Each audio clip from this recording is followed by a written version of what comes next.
Good afternoon, fight fans. Jay's Fight Talk here with Sunday Straight Talk. As always, I've got my No Punches Pulled co-host, the host of Liam's Fight Night Picks, Statman, my good friend, Liam Tully. How are we, brother? I'm all good, brother. I'm all good. It's been, we said we hope this weekend, the big month would kick in. And I think it's fair to say the last two nights we've been entertained. We can have a little moan about pacing of cards because we got to have a moan. It wouldn't be us if there Yeah, wasn't a little gripe. But the actual action we've had in the ring the last two nights is more than delivered, hasn't it, mate? It's what we absolutely. expected. Listen, the two main events, irrespective of, like you say, we had a bit of a bitch and a moan last night, and some of the streams were a little bit clunky. The DAZN stream itself was a little bit It's clunky, awful, yeah. but as much as I think John Obi Mikel is a Chelsea legend, I do not give a shit what he thinks about football in between fights. There was just way too much filler. God bless Ade. That guy is a Phil professional, and some people will have been interested in it, but the feedback I'm getting is too much filler. That card was on track to be finished by 2 a.m. UK time. It was 2 or 3 hours past that, and it was just too much filler. But look, we've had a fantastic weekend. There's been some amazing fights, both headline fights. Sorry, because we're going to touch on UFC as well. All three main events, for me, over delivered, or at the very, very least, delivered on what they promised, which was action packed fights, irrespective of the results, whether your guy won or lost, or your girl won or lost. They were amazing for me, and I'm happy with what we got. It cost me 40 quid last night to watch, but I get Dubois Usyk. But I'm happy to pay for pay-per-views like that where pretty much all of the fights delivered. There was a couple that were sort of went through the motions, and some people would say they were boring. But as hardcore boxing fans, we got a visual spectacle, and they were very well produced as well. I've got to give a shout out to the Disney kid, regardless of what we feel about him being ranked and calling out real fighters. He knows how to promote and produce a show. So props to MVP for that. I've got to give him the props for that because that show was better produced than the Matchroom show. And I will say that. Yeah, look, and I was going to touch on that as well. So I echo the sentiments, mate. That Netflix production, and I'm talking everything from the quality of the stream, because as a lot of people will remember, back in November, there was one point on that night where out of the three of us, I was the only one that had eyes on the Casey Taylor Serrano fight because you and Sam had your stream cutting out, didn't you? You sat on 8. You were the 8% king that night, weren't you? Mate? You just kept 25.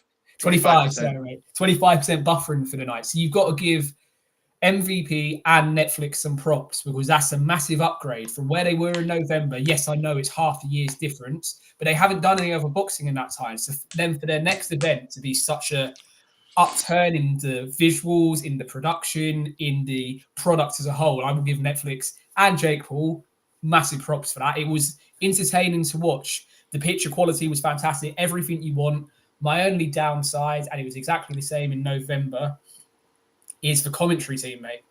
Look, we can all be accused at times of one-sided bias, and we see it on UK cards as well. But yeah, I was watching it on mute, I'll be honest, mate, which is what led to me falling asleep and missing doing the main. But I just couldn't deal with the one-sided commentary, mate. It was blatant look, now, isn't we it? all Blatant get back bias. in our fighters, and we all get, if your bread's busted by a certain individual, you want to keep them on sides. But you do need a bit of, rose-tinted glasses need to come off at times. But look, fantastic night of boxing. Sharika Johnson put in a career-best performance. Me and you both said, didn't we? She'll beat Metcalf, but I think we both said on points, didn't we? I don't think we expected it to be as dominant as it was.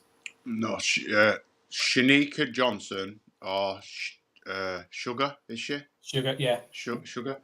Look, I've never been sold on is it Metcalf, innit? Shanika Metcalf? Yeah. I've never really been sold on this. Look, I know she was a world champion in her own right. I just didn't see what other people were seeing. Whether they believe that or not, I get you hype your people. I'm biased in terms of like Troy Williamson. I back him against Canelo.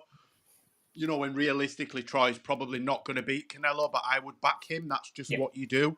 And I get that vibe from a lot of the people because we've got some of the American guys and girls that we interact with are really, you know, I think in the ring with Christine is part of Metcalf's sort of team as such. And, you know, I felt, in fact, look, on Friday, I posted on underneath one of Christine's comments that Johnson was going to stop Metcalf, and I deleted it as soon as I'd posted it because I thought, nah, they don't need to hear that from me.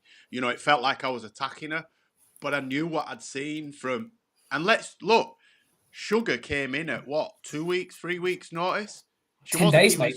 10 days notice. It was late. It was Torsland, was it not, that was supposed to? And I think Torsland would have. Torsland Johnson now is a fight that that people will be clambering to see. Look, Metcalf's had her time in the sun. You know, she's been a world champion, but she looked levels below Johnson, and Johnson didn't even have a full training camp for that fight. Sorry, what were we going to say, Paul? You know what? So the Nina Hughes rematch, Johnson won that as well. And what did we say after that? We're seeing the difference between a 30-year-old fighter and a fighter in their 40s. We had it again on Friday night. Metcalf is 40 years old. Johnson is 30. And that was, look, don't get me wrong, Johnson was fantastic. But the difference in age, again, those fast twitch muscles that just start moving a little bit slower as you get older, that was a lot of what it was. She was beating Metcalf to the punch every time. She was able to tee off with combinations. And look, Metcalf's corner, that was a mercy stoppage is maybe a bit too far, but it felt a bit like that. It was almost as if, look, we're in the 9th round, there's 4 minutes left, but we don't want to see you take any more. I don't think we were going to be seeing our referee jumping in to stop that fight. I think the referee, Charlie Fitch, was quite happy to let that go for what was left. Look, we don't know what was being said in the corner. We don't know if Metcalf was giving off distress signals to a trainer, so they've decided to throw the towel in. But it's not very often in female boxing you see a performance that dominant where the corner actually says, we want no more. How many times do we say the 2-minute rounds, it just doesn't lend its way to such a beatdown? But it was very, very nice. I say nice to see. It made a change actually seeing a fighter have their foot on their opponent's throat and not let it off until they basically said no more. Yeah. And we'll touch on good or bad corner work on when we talk about last night's card. Okay, one of the fights earlier on in the evening saw Britt Ramla Ali defeat Lila Furtado by unanimous decision. Now, look, we get called out on Brit bias, and I openly admit that I do favour British fighters, but I am realistic. Ali didn't win that fight. I think Ariel Hawani actually called her out in the ring. Oh yeah, mate, he did. You know, you've got to respect him for that because he, you know, I mean, the fact that it was a 4-foot-something female and he didn't feel intimidated might have had something to do with it. You know, if it had been a cruiserweight or a heavyweight, maybe he might not have been so quick to sort of throw her under the proverbial bus. But yeah, I don't know what they were watching. I mean, they gave it, I think it was 77-75. It is hard to score. No, she got 77-75 times 2 and 78-74. Yeah.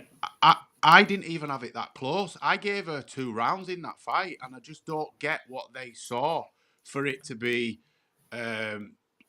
so wide by 2 and by 3 to Ali. I don't know what's your take on it, Liam. Yeah, so look, this was I was watching this fight on my phone on the train home because I ended up catching up with a mate on Friday night. So I thought, perfect, on the train home, put the boxing on, watched it. And I remember watching it. You know, sometimes you watch a fight and you want to go to social media just to make sure what you're seeing is that. And Furtado processed it right. Yeah, exactly. I was like, am I just seeing this completely wrong? Because I gave Ramla Ali 2 rounds at the end of it. Same. Exactly. And then you saw how confident she was. And I know we see it all the time. Fighters are confident, win or lose most of the time. But she looks as if she didn't have any concept of losing it. So social media told me I was right. And yeah, again, we're going to talk about this probably when we talk about Puello and not Puello. We're going to talk about the David Morrell fight in a minute. Yeah, you don't mind the fight when it's 1 round in it either way, but some of that one scorecard that had it 6-2, you just don't see it, mate. Like 78-74, you see it for Furtado, but you don't see Ramla Ali winning 6 of the 8 rounds. That's a guarantee. it adds to the strange career that is Ramla Ali. Look, when she turned over after representing the refugee team in the Rio Olympics, she was a 258 managed fighter. So she very early on was getting, she got Beck Connolly, who we know for going in there with a lot of our female boxers for her second fight. And look, she was well backed by Matchroom. She was getting on Anthony Joshua undercards. And then I don't know if it was a combination of how COVID hit or what happened. She obviously got dropped by 258. She then lost to Guzman, was stopped by Guzman on a Matchroom USA card, so was dropped by Matchroom. Yeah. Matchroom then won the purse bids for her fight against Mercado, didn't they, for the WBC world title last time, and she lost that convincingly. And look, we saw what happened to Mercado when she went in against a serious world champion. It's a very strange career from Ali, and you just think she's not good enough for me. I don't think she's good enough, Liam. And I'm not being. I know it might feel as though I'm being a bit aggressive and a bit dismissive, but I've watched boxing for 40 years. I'm not proclaiming to be an expert, but as far as I'm concerned, I know a little bit about what I see, and what I see is a girl that is good, but she is of a level. She's not good enough to be getting the fights that she's getting on the cards that she's getting. They're selling it like she's this world level prospect that we're just waiting for her to get her opportunities. She's had ample opportunities and failed at every juncture for me, and she's just not good enough. And the way she was dismissive of her opponent, like you said, it was like she'd been told she couldn't lose, even if she got knocked out. And realistically, I've watched it 3 times now just to make sure I want getting it wrong. She loses every time. There's no point in that fight that I see her winning that fight, and I just don't know what the 3 judges saw for me. Yeah, mate, it's one of those where if this was a male fighter, we'd be talking about English, maybe British level for the right opponent.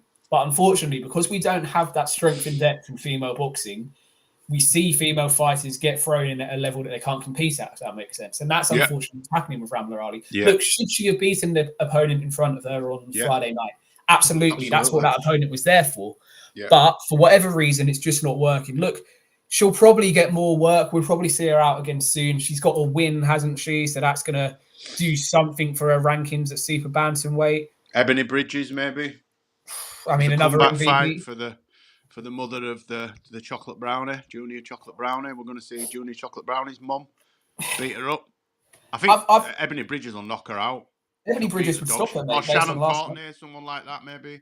Super bantam. Could be. Look, Shannon Courtney I saw her social media post earlier. She was out there in New York, and she was in and amongst the MVP fighter crowd, and she's been teasing this announcement for a month or so now. I mean, I don't rate her, if I'm honest. I don't rate her, but I wonder if she's going to be the next one that's going to go along. She's not signed, is she? She came back with Boxer and lost that 6th round. Listen, they're paying good money, Liam.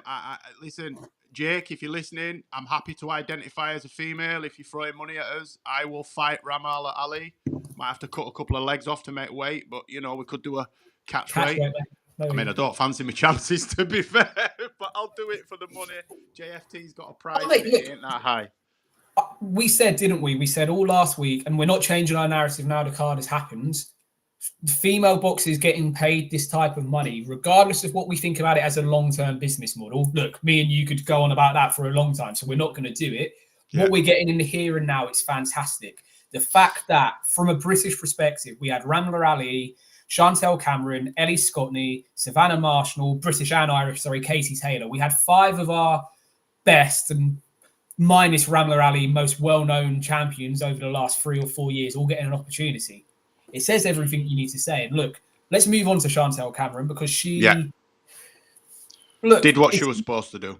Yeah, but look, if you want to make a comparison, look at what Caroline Dubois was doing before Kamara made the most of that cut that she had back in January. Beating her up.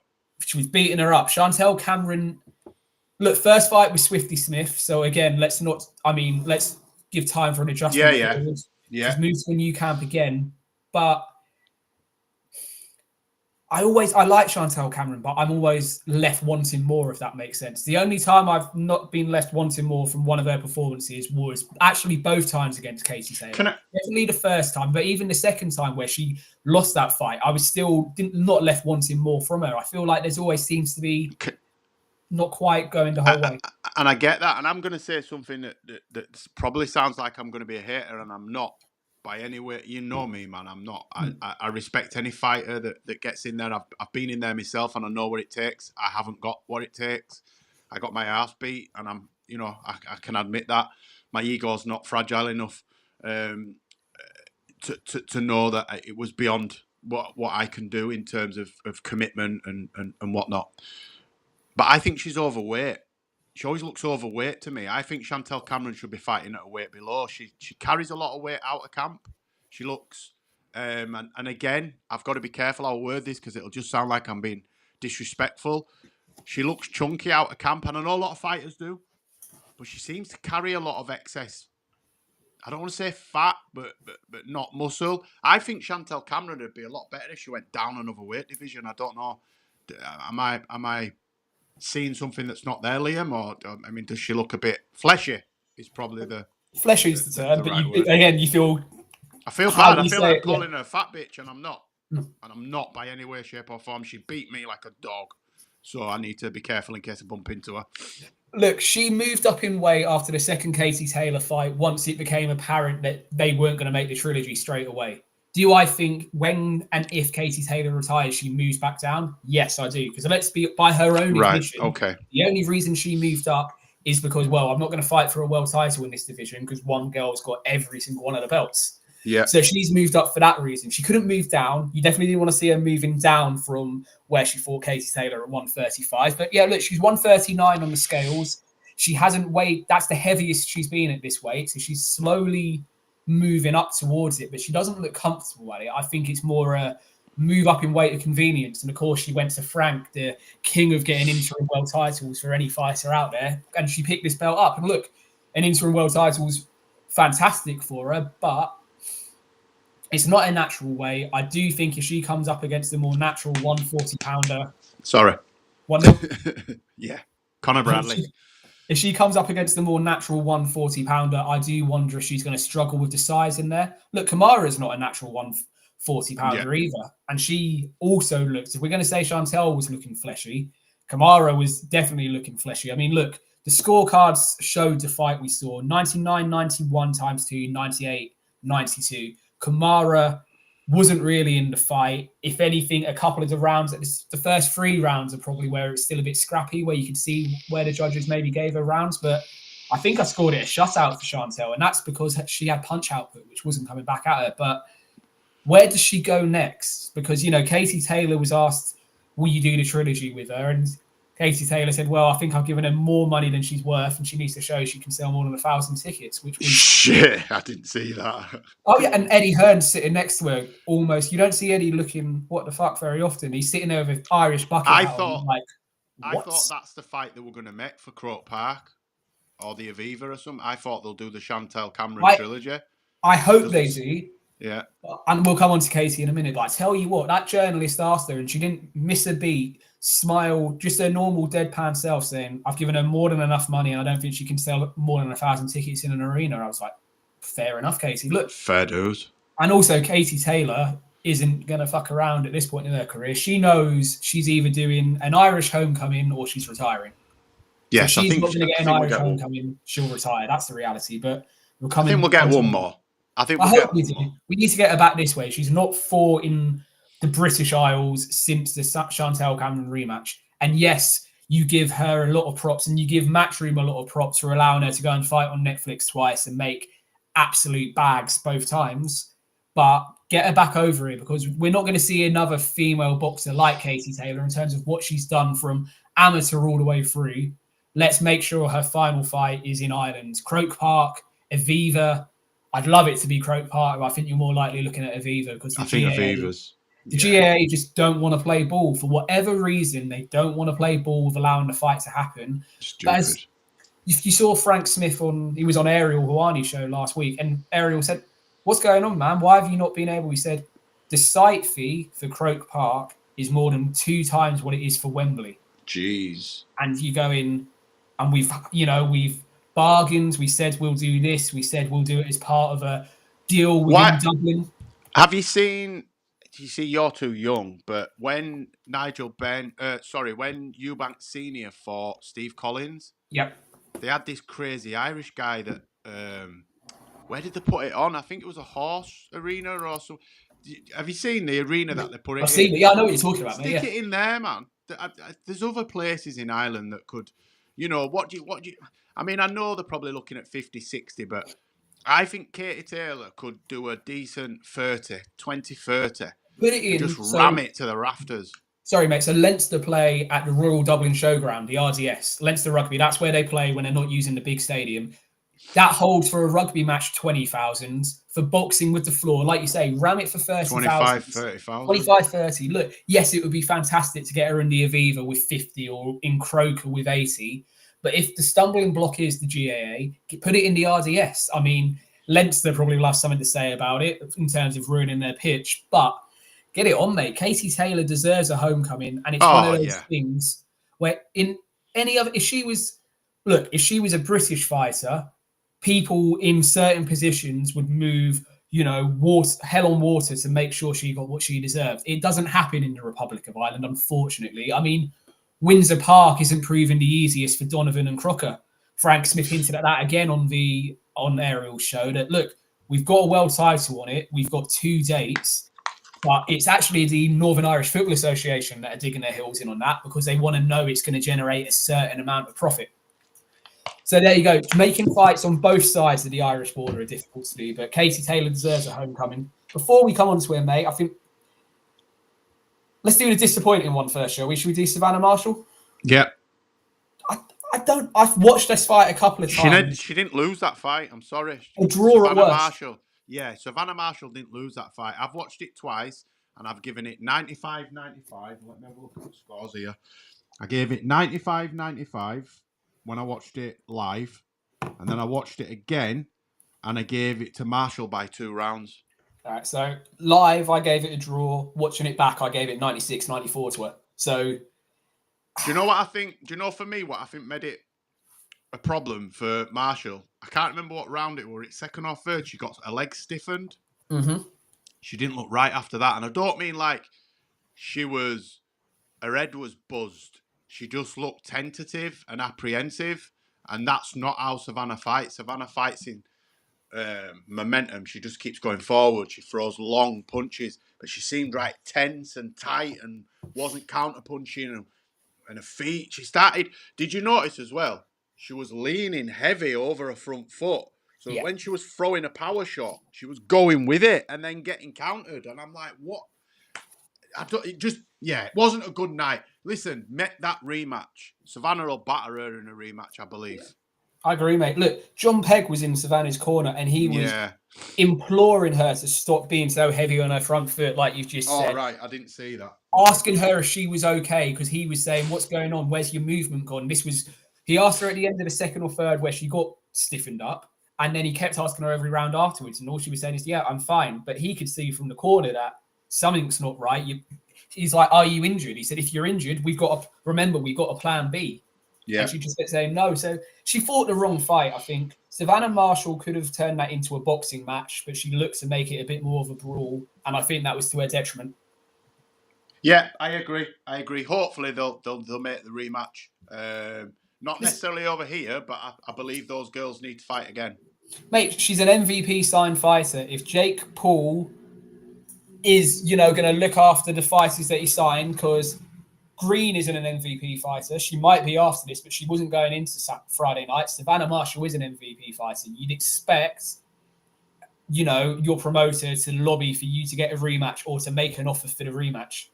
Yeah. If she was still in Matchroom or Queensbury or Hennessy Sport Fighter, they'd be lobbying to get it done. So Absolutely. You want to see the same energy from MVP. And this is where we're still in a grey area with them.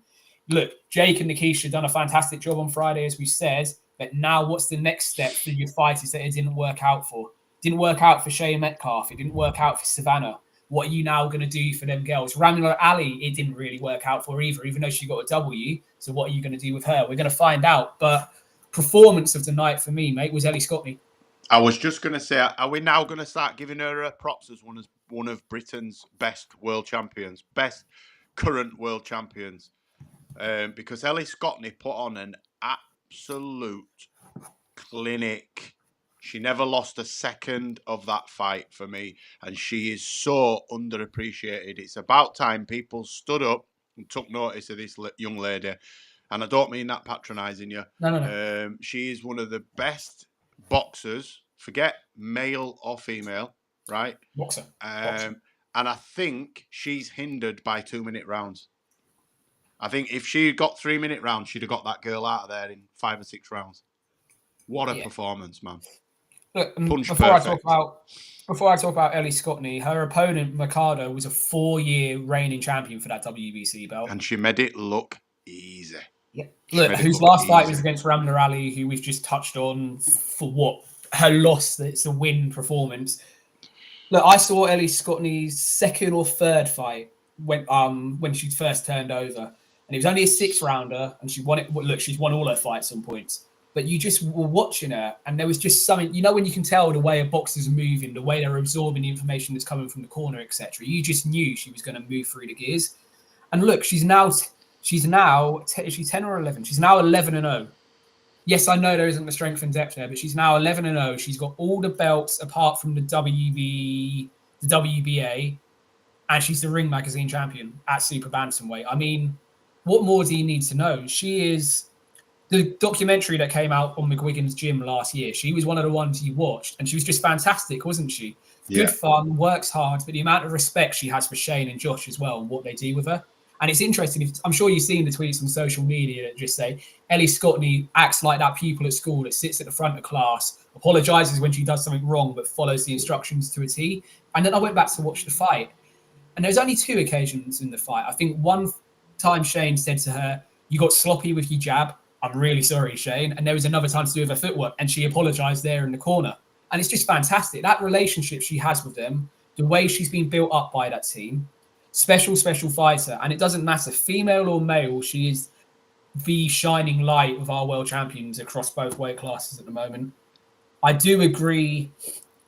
Look, let's not start a 3-minute round argument again. I do agree that she would probably have stoppages on our record if she had 36 minutes to work or 30 minutes to work rather than 20.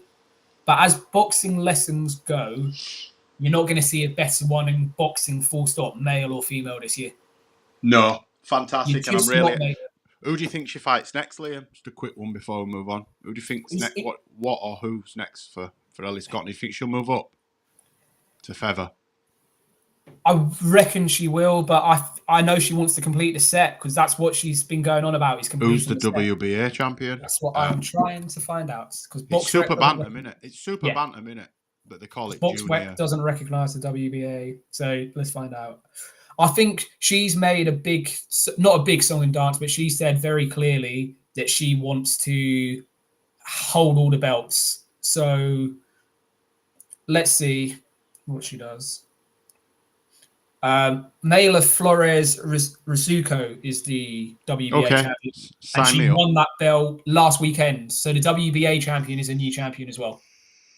Okay, so it's just a matter of time then, isn't it? It's a matter of time. And, Queen, she nicknames herself as the Queen of Catford. And look, you can call yourself what you want when you're able to deliver like that. She does it time and time again. And we've said before when we've spoken about it, the improvement incrementally, fight on fight. I mean, she beat Sugar Johnson 2 years ago with relative ease. And look what she's done to Metcalf on Saturday.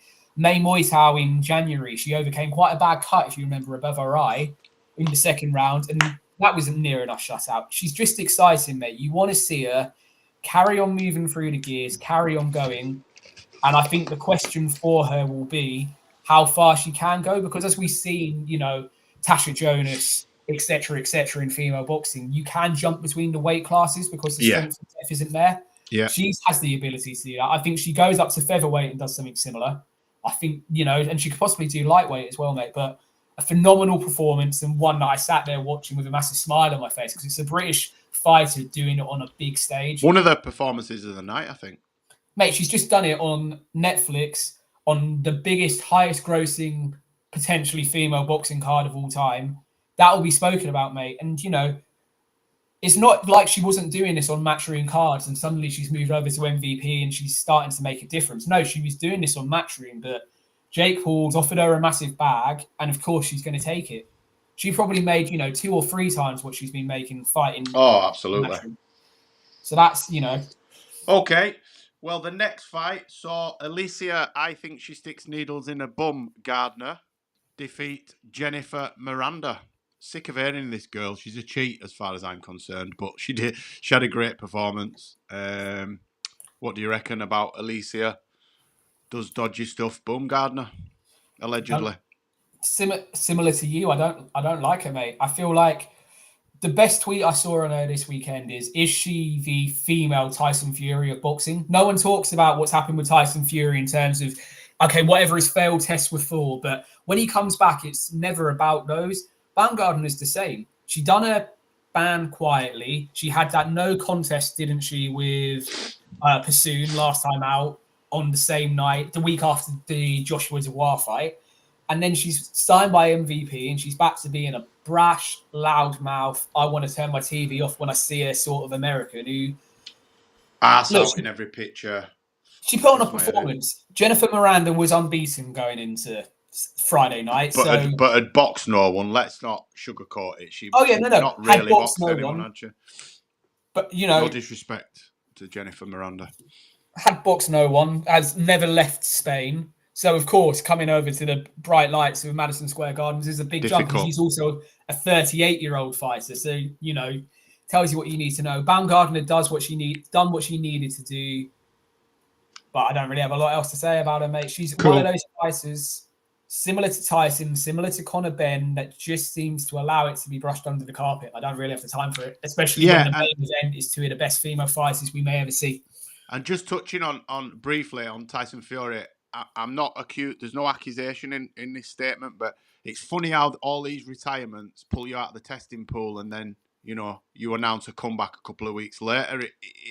It doesn't look good. It feels, or it looks. You know, if you wanted to say that he was cycling, not using a bike for these cycles, and retiring, and then coming back. Conor McGregor's done it a couple of times. I don't think it's steroids necessarily with Conor McGregor. I think it's potentially other illicit substances that Conor may or may not or allegedly be taking. But look, a cheat's a cheat. And I think, look, if she fronted it and faced up to it, I think certainly I would have a little bit more respect for her.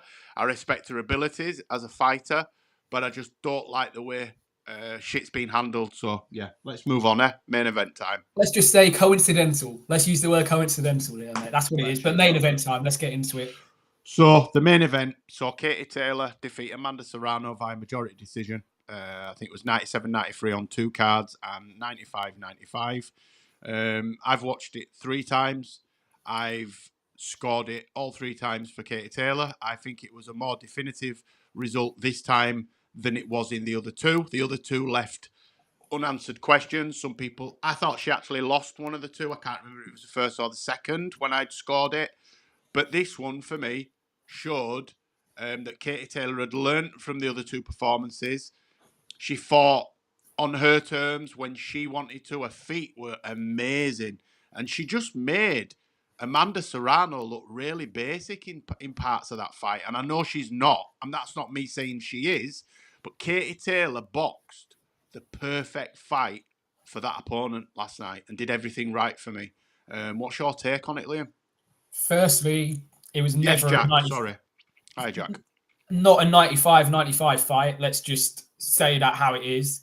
Not in. Good to see you, mate. Been a long time. How you keeping well? I had it. I think I've gone between 97-93 and 98-92 in Katie's favour, both in the 3 or 4 times I've watched it. I've gone between those 2 scorecards. You know what the biggest difference was in this fight, and it's something that we touched on with Sam during the week.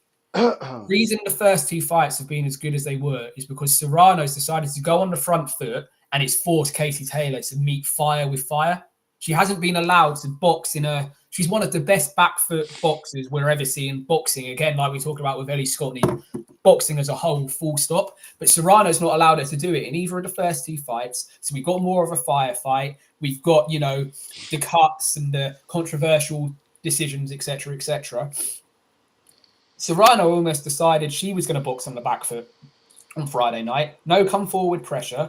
So when you do that to Katie Taylor, that's perfect because she's got a jab and a straight left hand that will do it all night long. And that's what it was built off of. There was nothing flashy.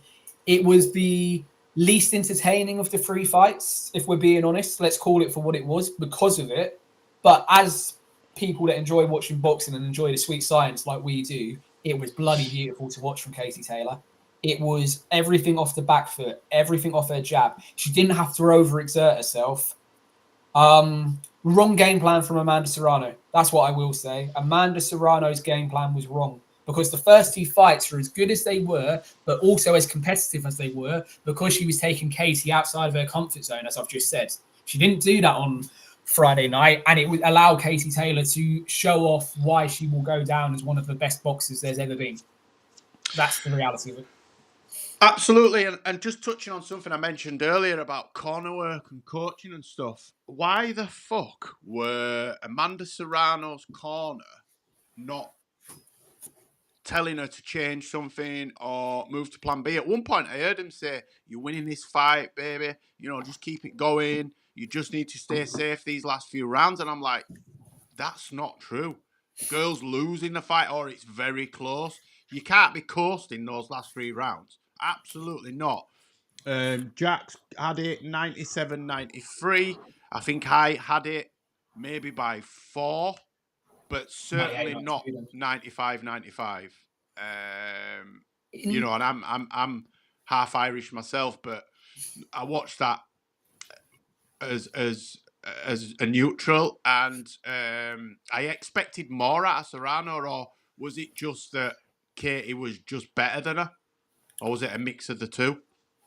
No, mate, it's what I said. It's she fought the wrong game plan, so she allowed Katie Taylor to look world class, which Katie Taylor is. It's not like she's delivered a performance we've never seen from her before. She is a world class fighter on the back foot where everything comes off of her jab and a straight left, and she showed it again on Friday night. In terms of the Serrano corner work, you could ask the same questions about her corner work in both of the first 2 fights, if that makes sense. Yes, they were closer, so you don't scrutinize it as much, but her corner team have left a lot to be desired for in both fights. If you remember back to the second fight where she had her flipping, the cut that was almost, with the skin hanging down, they weren't exactly telling her to protect it. They were still telling her to, keep it tight. They weren't asking, I think it's just, I don't want to say inexperienced corner work, but it's a corner that don't seem to have anything other than one plan. And when they needed to show some sort of adjustments, they didn't know what to do. So all they could do was the positive affirmations, telling their fighter that they're winning, etc. It was disappointing to say the least, but I will tell you this. Jake Paul's little face dropping, looking like he was going to start crying because, of course, it was quite a long, Big Mo was giving it the big one and he listed every single belt. So you got a good 15 seconds of watching Jake Paul contemplate his life. Squirming.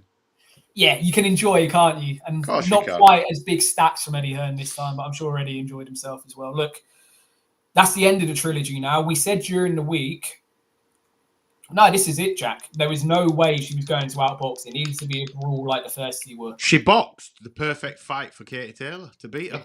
Tailor-made. She was tailor-made, yeah. No pun intended. Really. Look, the first 2 fights kind of created a seed of doubt. And I said during the week, didn't I? Because Sam done his bit for Hispanic relations and picked Amanda Serrano to win. But we said, didn't we, that we didn't want Serrano to win it, and then people were able to find a way to question, well, did Katie actually win the second? Did she actually win the first? I wanted her to put a rubber stamp down on the trilogy, and by it being a more boring fight and playing into her hands, that's exactly what she did. She rubber stamped the trilogy and showed that she is the best out of them 2 and the best female fighter that's probably ever been at this point. You can say what you want about Claressa Shields, but I think Katie Taylor, for me, for what she's done for female boxing, for what she's done for Irish boxing, the type of person that she is. I mean, I don't know her personally. I have met her and had interactions with her, and she seems a nice person. She might be a bitch behind closed doors, but you don't hear things coming out in the press about her. You know, she had a lot of turmoil in the camp with her dad and the split from her mum and shit like that. So, you know, and she managed to just keep focused. Her focus has never waned. She's stuck with a coaching team. Obviously, she moved when her dad did whatever her dad did.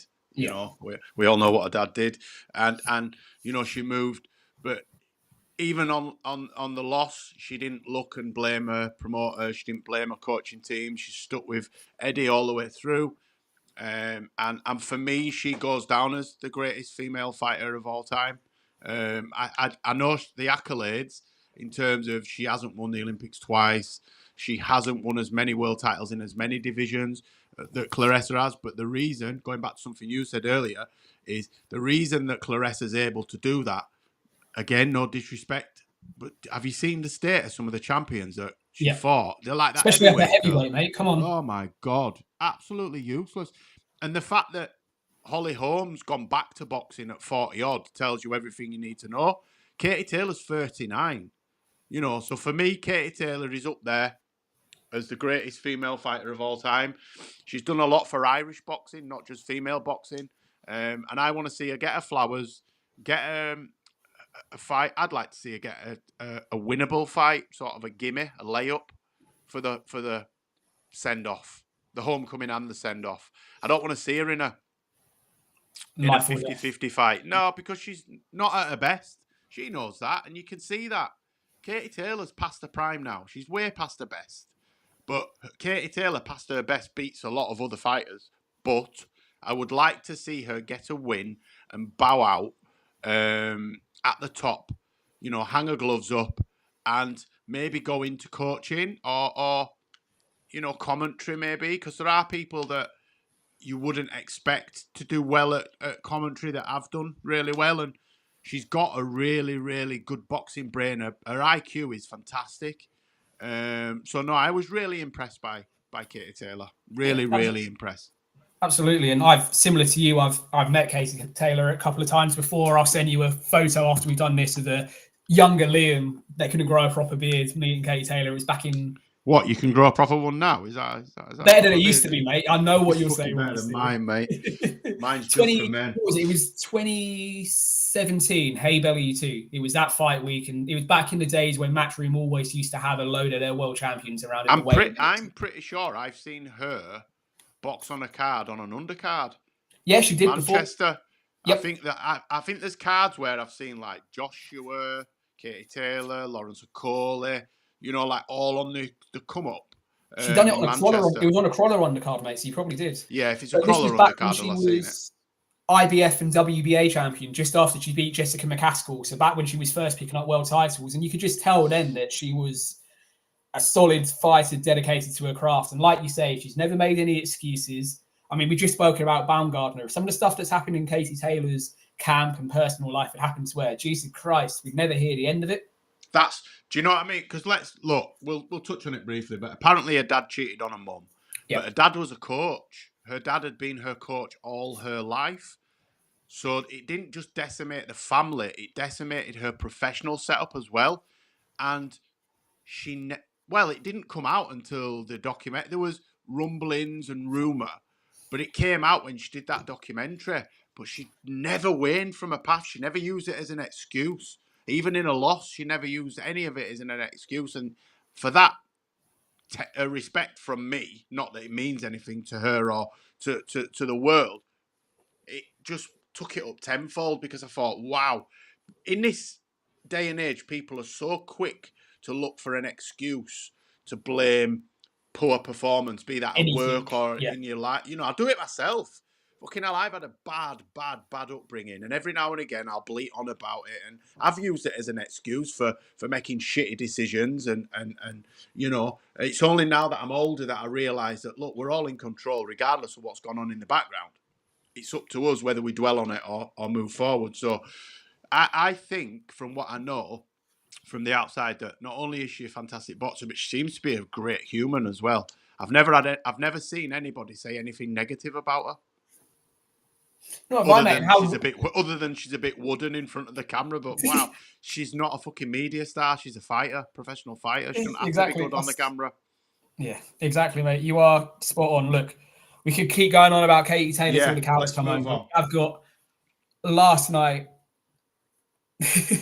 Sums her up, mate. She was similar with everyone outside the Indigo at the O2 that day where I met her. She took time to ask them questions and ask how they were, rather than, you see people sometimes that want to do the photos, look like they've met a few fans and dash out of there. Katie Taylor was more than happy to hang around. But we've obviously not the only action of the weekend. We had a ring card. We had the first turkey offering since his disastrous weekend in May, shall we say, where we had Times Square didn't deliver and Canelo stunk the gaff out as well. So a better offering, this ring card from Turkey. Would you say, mate? Yes. Yeah. Look, couple of shitty decisions for me. But ultimately, I think it was a good card. We got... Who did we get first? David Morrell. Wow, did he get away with one last night?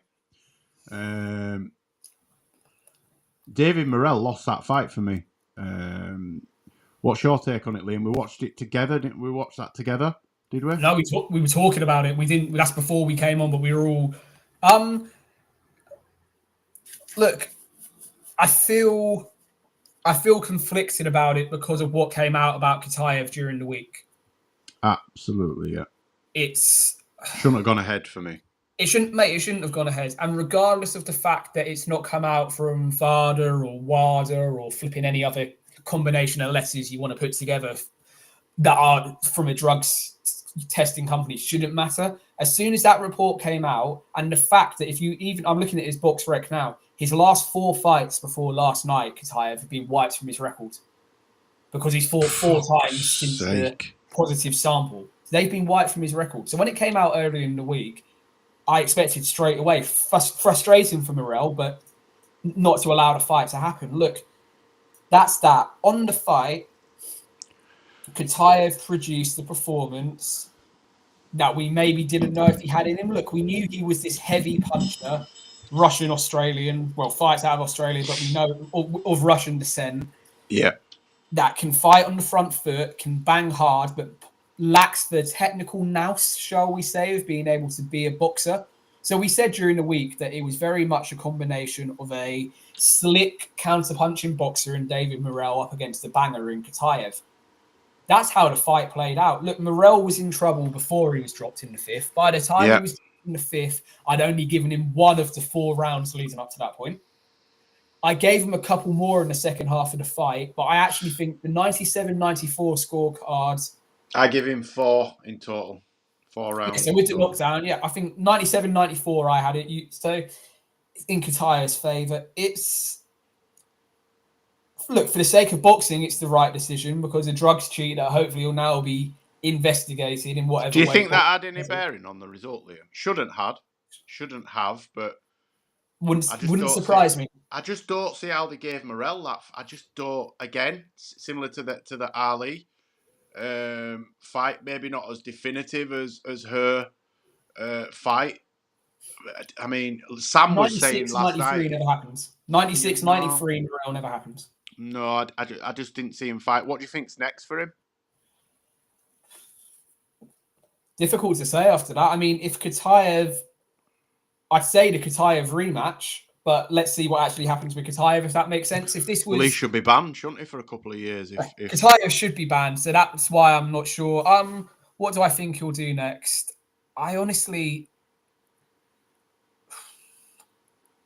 Callum Smith has missed out on the Benavidez fight, which he should be getting over Anthony Yarde. Let me just say that, and then I can pretend I'm really happy that Lions and the Freezers getting another opportunity. I do think Callum Smith, who's WBO interim champion, Morrell is number 3 with a WBO. Callum's number 2. He's not even number 1 as the interim, regardless.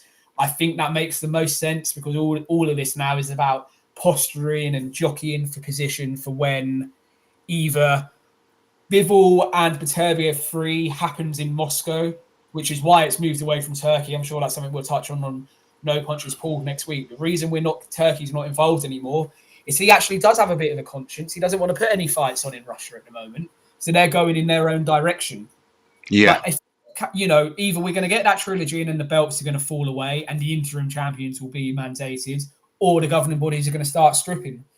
Look, the WBO will be the last to strip because they love a world champion and an interim champion flipping never fighting each other but defending their belts. But Callum Smith, David Morrell would be nice.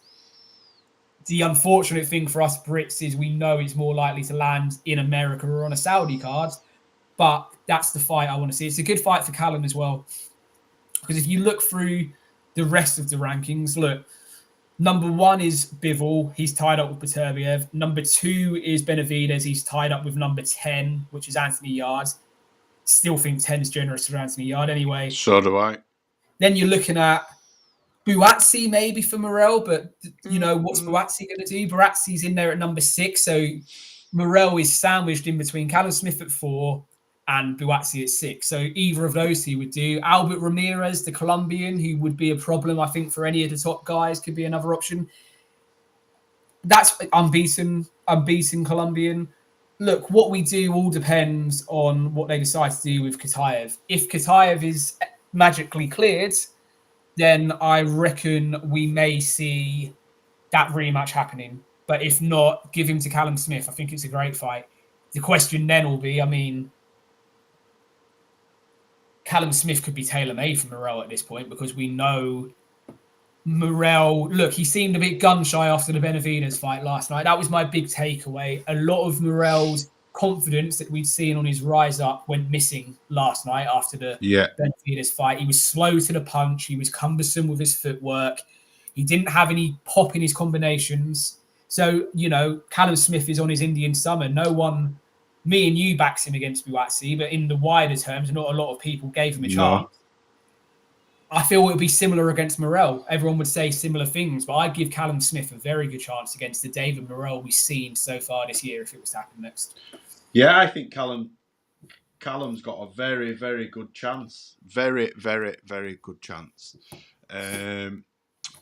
Right, who was next? Was it Matisse? Puello Mateus, yeah. I was disappointed from what Mateus did last night. Just looked really flat-footed. Just followed Puello around. Similar to Serrano, didn't change anything. I thought his corner could have made him step back a little bit. Do you think he thought that Puello eventually was going to crumble under that kind of pressure? I would imagine so. Because, look... That is what he's built his career on. Stalking opponents, not looking very limited, but eventually grinding and wearing them down. First of all, I don't agree with the decision. I had it... Absolutely not. I had it 116, 112 to Puello. That's me being very honest. Yeah, I had it 3 or 4 rounds to Puello. I think I had it 8-4. That's me being honest. I think he won the first 6. Yeah, that's what I was about to say. Did Mateus get better and more into the fight in the second half? Yeah. Yes, but he still didn't do enough. You do also have to make an argument that you wanted to see Puello force the issue more. Try and, back Mateus up, stop being stalked around the ring. But it was a much of a nothingness fight. It was probably the one that delivered the least on the card. We've just spoken about the Morrell fight. We're going to speak about Shakur and Zepeda and in the main event. It's the one that delivered the least on the card. But Dalton Smith gets his shot, doesn't he? November 22nd. And it's interesting how that came about. So we spoke about it, didn't we, on the live, that we'd seen the clip of Eddie introducing Dalton to Turkey. And that happened that night. Eddie Hearn's done an interview afterwards, and he's done this with a Matchroom's official channel. So bit of credence to it. And he said, whilst we were having that conversation, Turkey said, whoever wins the fight November 22nd, you're fighting. And Eddie said, we hadn't had any conversations other than obviously he was next in line. He said, you're going to get in the ring after the fight, whoever wins face-off. And obviously that's the advantage of Turkey. Look, obviously now we need to get it put officially on that card. It's being billed the Night of Champions because obviously it's the Benavidez Yard card, and who else is on that card has escaped me, but there's other Bam Rodriguez. Bam, if he comes through next week. Look, there's good fighters going on that card, so it's good to see. I just don't know, mate. Puello underwhelmed last night. Matthias underwhelmed last night, but Matthias is now a 2-time champion. So that's all I've got to say on it. Do you see what I mean? It doesn't. Dalton Smith could beat either of them, to be honest, on his night. I just depends how he takes, because Matthias hits hard, but then last night Puello was taking shots and not really catching him clean, and I think Dalton's got enough skills to be able to avoid getting caught clean. So yeah, it's an interesting fight. I would have favoured him in the Puello matchup more, just because Matthias has got that power. But like you say, he was landing clean and cut Puello, didn't he, above both his eyes last night, and never really looked to have him wobbled. Look, it will be a shootout, I think. Dalton will say he's going to go in there to box, but he'll dig his toes into the canvas and it will turn into a shootout, I think, when they do fight. But if we do get it on in November, it's a bloody long overdue world title opportunity for Dalton, so it'll be good to see. Yeah, absolutely. Absolutely. I'm excited to see that fight. Nunes has just scored and hit the crocodile in the joypad. So yeah, forever our number 20. Shakur Stevenson. I picked him to stop Zepeda late on. We didn't get that. We got a decent fight, to be fair, but even though I expected Shakur to put on a one of his career best performances, I felt he boxed within himself last night and stayed on the ropes a little bit too long doing the Philly shell. That just didn't work, but boxed well. I mean, got the win, but yeah, I'm not. It didn't have me jumping out of my seat. What's your take on that performance, Liam? Well, firstly, I sort of said in the prediction that I think he'll win it 10-2, 11-1, and that's kind of how it turned out. So yeah. And I said, didn't I want him to stop Zepeda, but let's go for form with Shakur. He's more likely to take it the distance and win it wide.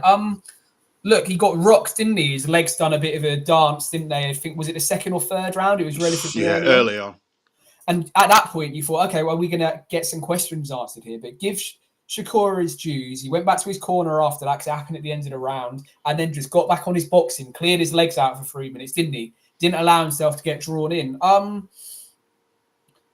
What we thought would happen happened. Zepeda has been protected and built up a lovely padded 33-0 before last night without ever really being in any jeopardy, bar what Tevin Farmer done to him. And look what happened to Tevin when he went in with Kid Schofield. I want to enjoy watching Shakur Stevenson for his boxing and the fact that he's a student of the sweet science, but he doesn't make it easy for you, like you just said, mate. It's another fight from Shakur where you appreciate it, but you're just waiting for more to happen. Yeah. That's a reflection. A little bit underwhelming, even though he did box well. I think he could have done more last night. I'd like to see him step on people a little bit more and have a little bit more confidence. Because he hits hard. I don't believe he's feather-fisted. I think he hits hard. And I think no one's saying he is. Sat down on his shots a little bit more. No, I'm not saying you are, but there are people out there that say he's not a hard puncher.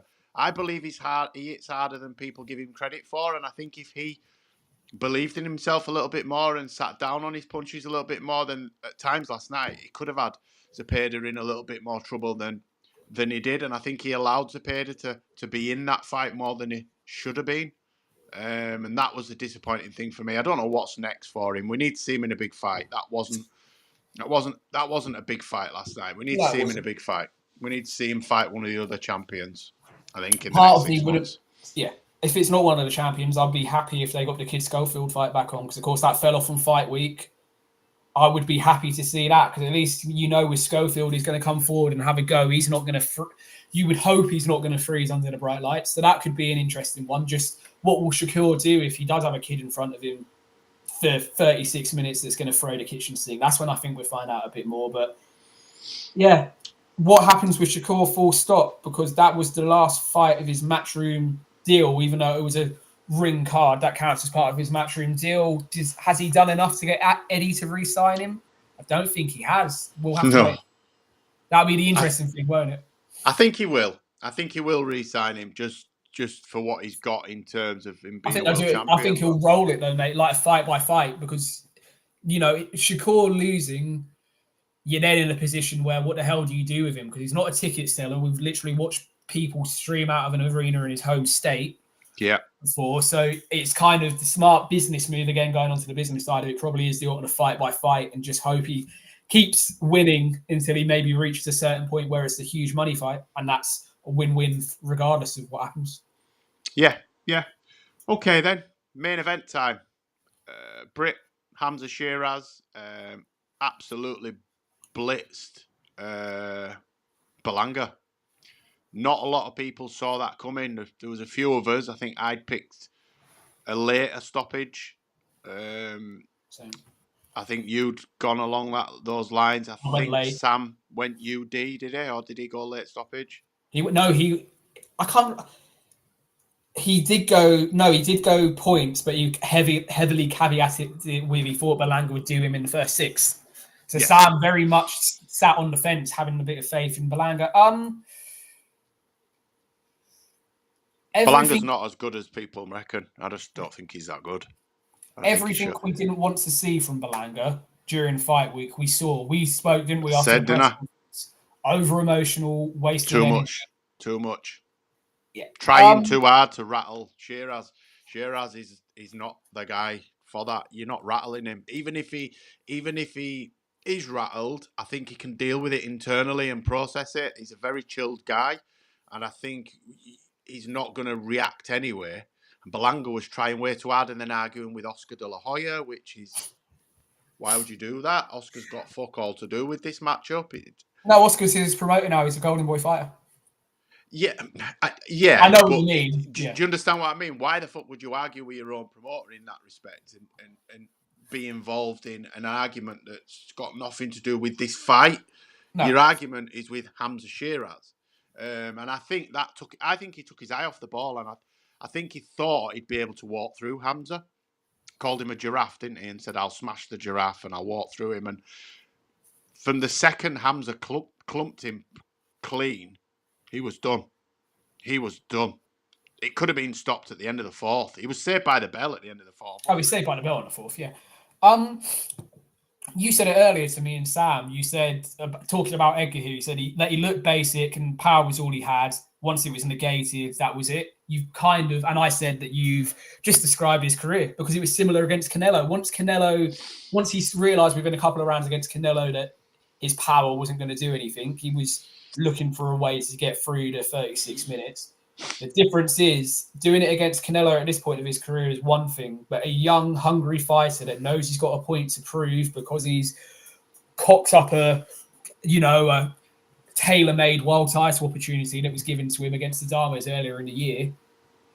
That's what happened. Hamza Shiraz was back to his ruthless, efficient, punishing best. The only thing I will say, has he learned nothing from the Bradley Skeet debacle? I know you know what I mean. Why does he still follow him down through when the opponent's down? That's Some of the fighter does it when they're not sure if they're just shelling up and going down. You get it. But Berlanga literally had his hands behind his back because he was on the canvas and he's still following through. Just missed twice. Yeah. He's going to get himself disqualified if he's not careful.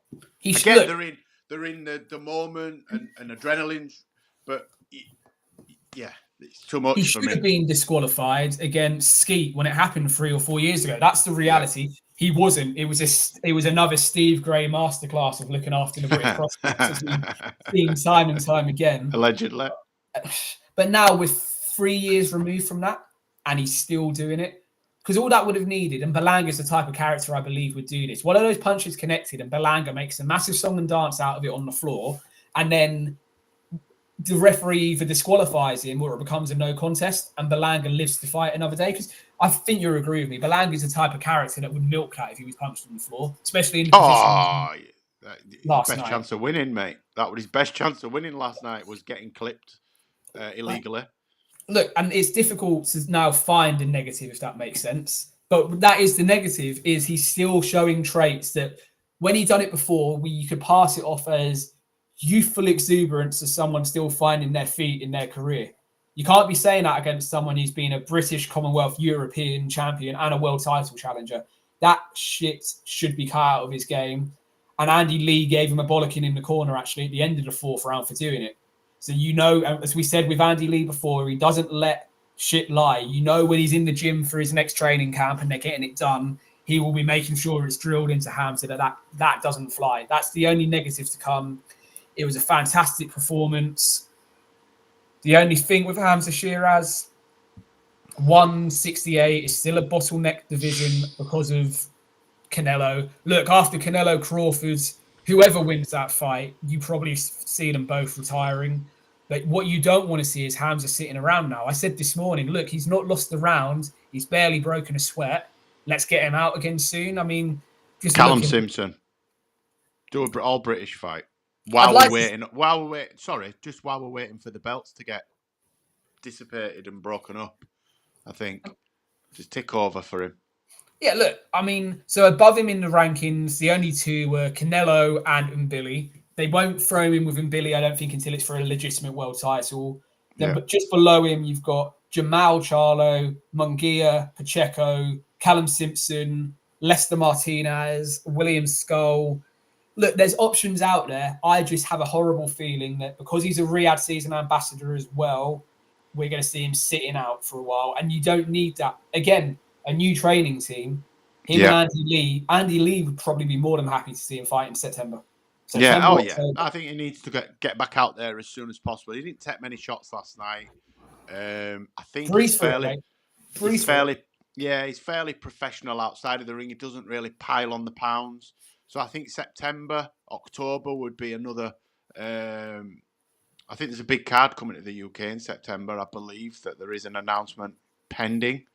So I'd like to see Hamza out there again fairly soon, and let's keep this momentum going. That's his career biggest win. Looked good doing it. Proved a lot of people wrong last night. We all picked him, not through British bias. I just didn't see anything in Berlanga other than maybe punch, power. But I'd said to you, didn't I? Let's see what he reacts like when he gets clipped.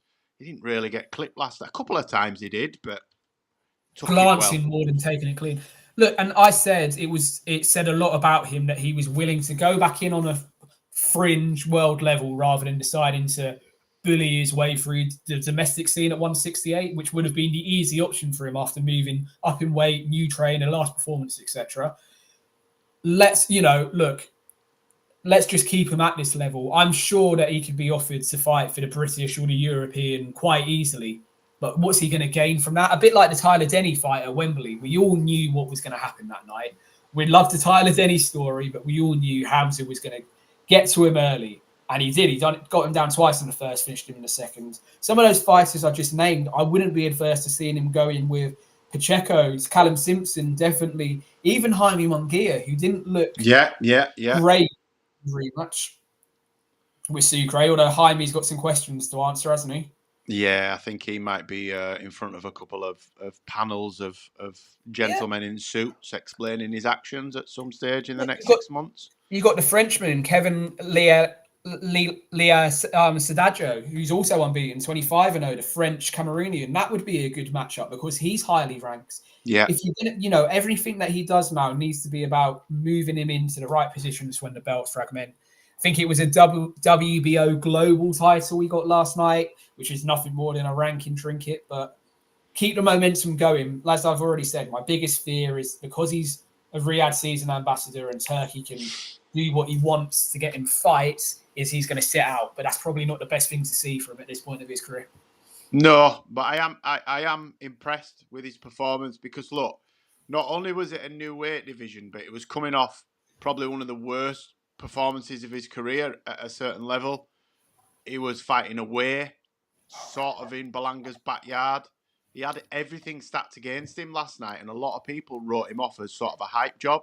Yeah. And he proved a lot of people wrong last night. I know we backed him, but he proved a lot of people wrong last night, and I was really impressed by that performance. So I don't want to see him shelved. I want to see him out again. That's why I suggested the Callum Simpson fight. I think it would make sense to do, mate. It's a big fight over here.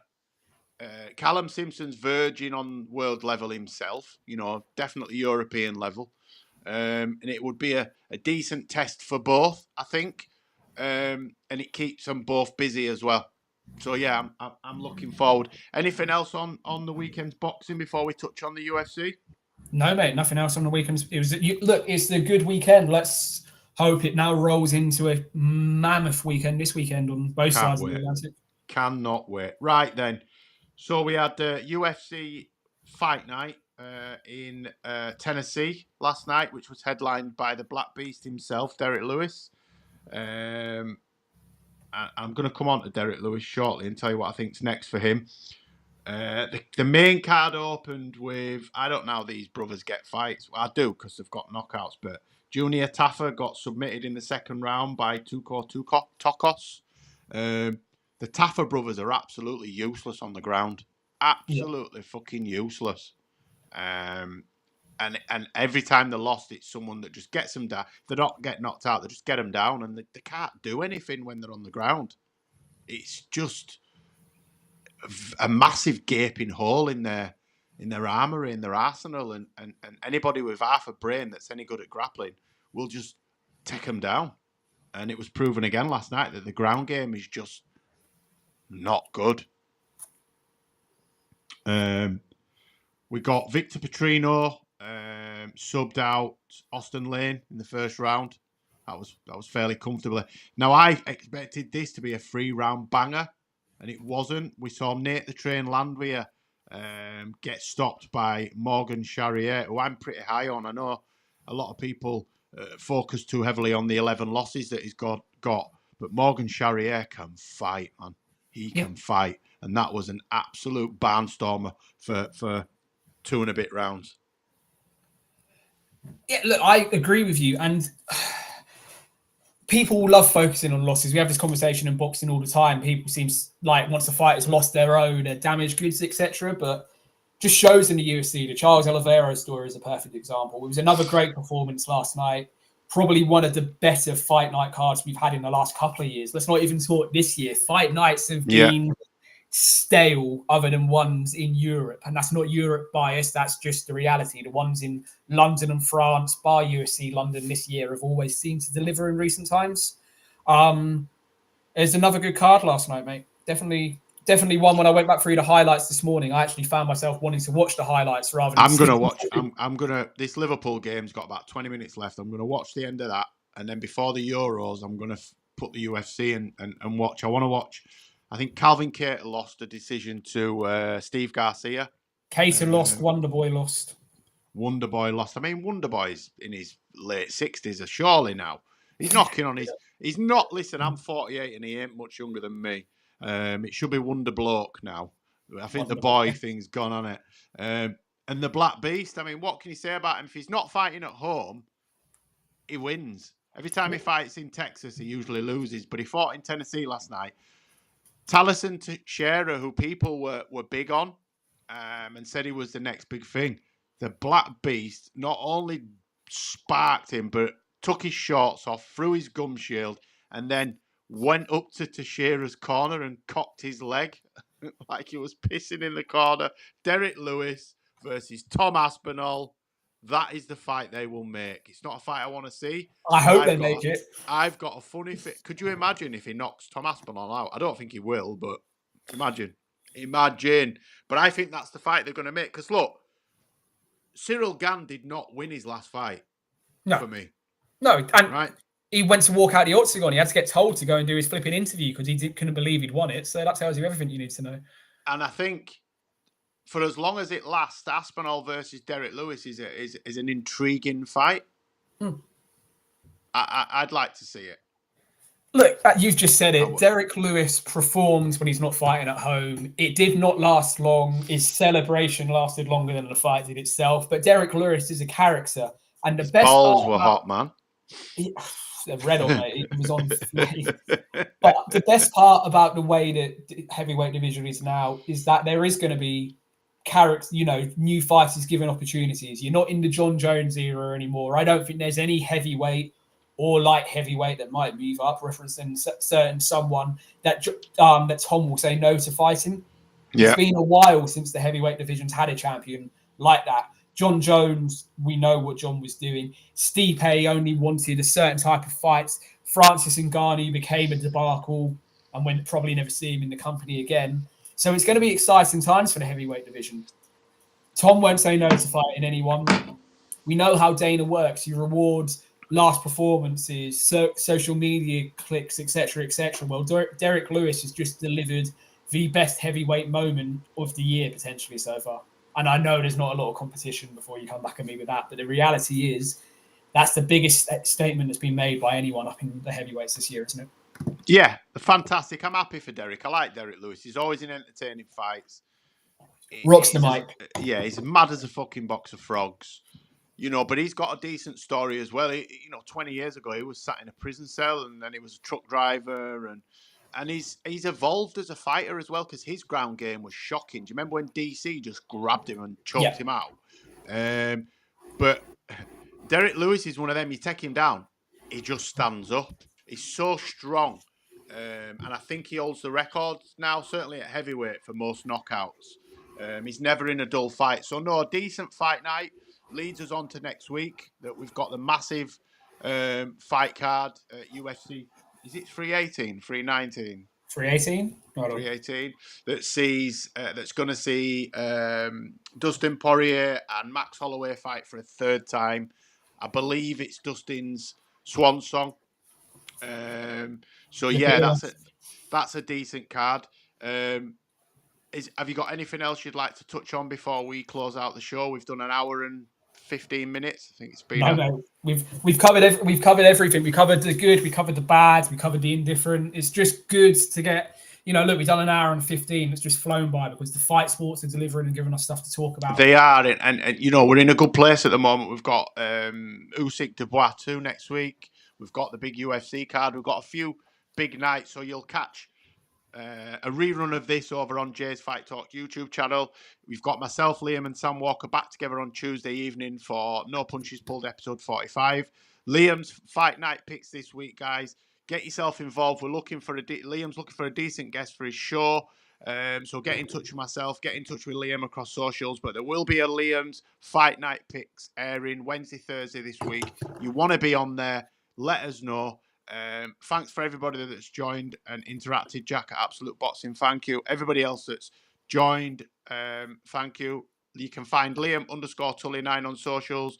Get following and subscribing. I'm Jay's Fight Talk on all my socials. Like, comment, share, and subscribe. Thanks for joining us, Liam. Thank you very much. Enjoy the rest of your Sunday, brother. Cheers, everyone.